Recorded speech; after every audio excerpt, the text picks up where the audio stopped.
saya Rizky Raja Putra dari Prodi Pendidikan Agama Islam dari semester 5 lokal 5F. Di sini saya akan memenuhi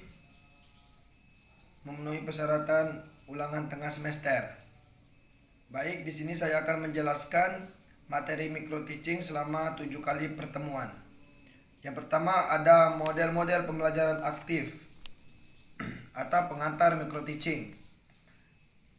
Model-model pembelajaran aktif adalah pola atau perencanaan pembelajaran yang melibatkan siswa untuk belajar secara aktif. Adapun model pembelajaran aktif yaitu 1. Discovery learning. Yang kedua, pembelajaran proyek. Yang ketiga, konseptual. Yang keempat, kooperatif.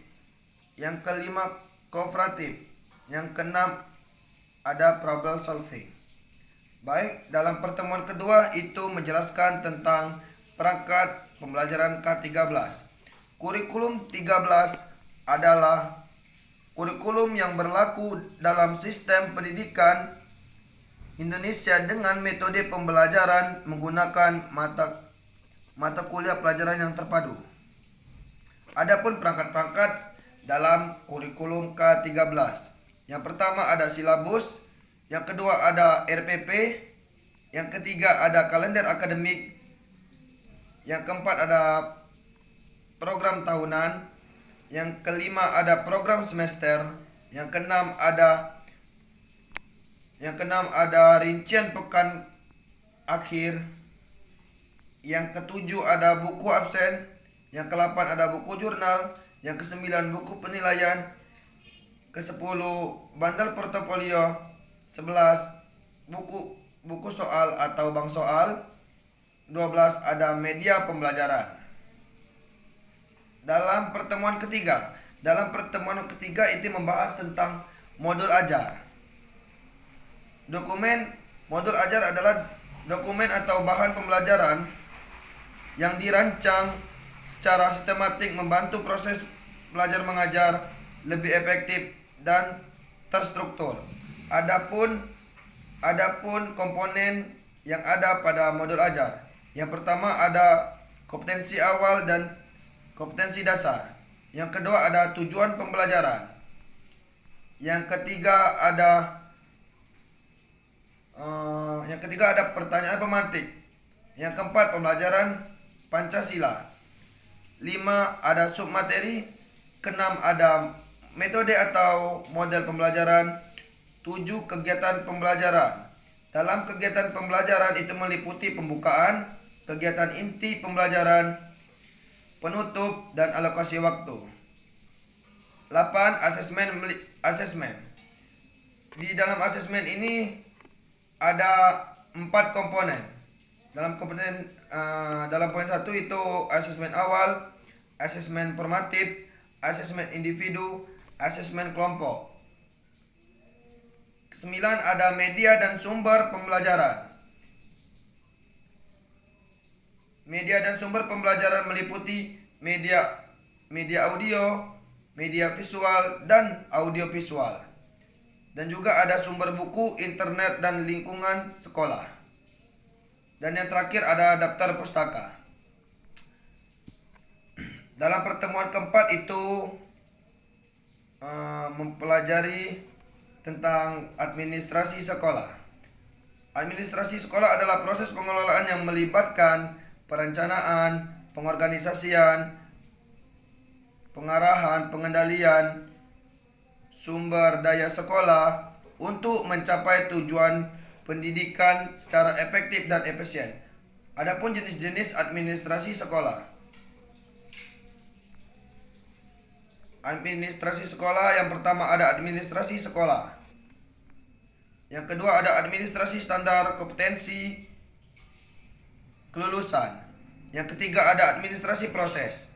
Yang keempat ada administrasi standar PTK. Yang kelima administrasi standar sarana dan prasarana.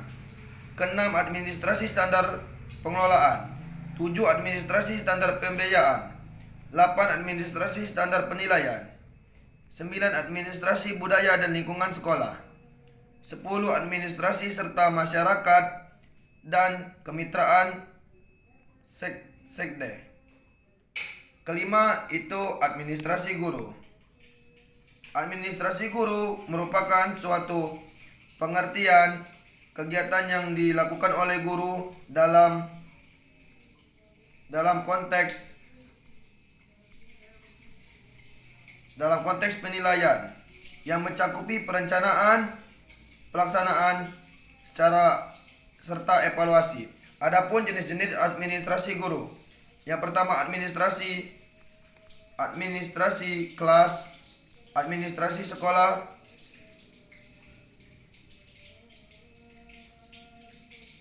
baik. Selanjutnya yang keenam materi P5 dan PPRA. Yang pertama materi P5, proyek pengertian profil pembelajaran Pancasila. Proyek penguatan profil Pancasila merupakan salah satu cara untuk mencapai profil belajar Pancasila yang memberikan kesempatan kepada peserta didik untuk mengalami pengetahuan sebagai proses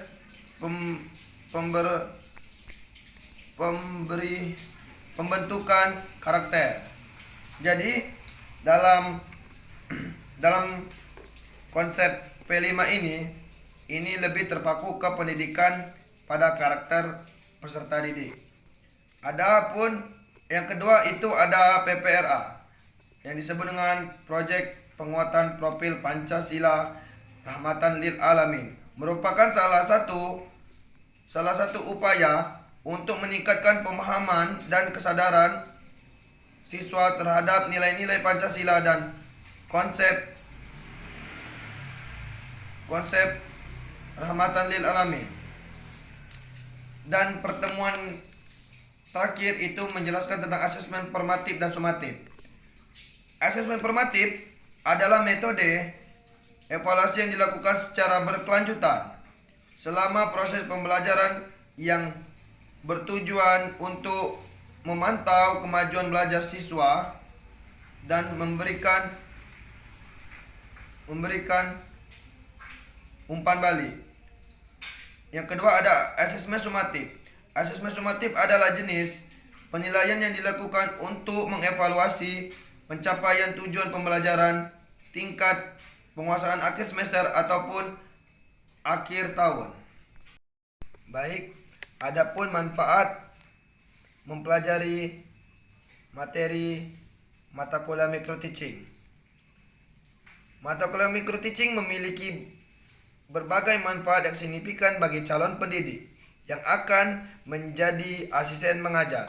Adapun manfaat mempelajari materi micro teaching, yang pertama itu ada pengembangan keterampilan mengajar.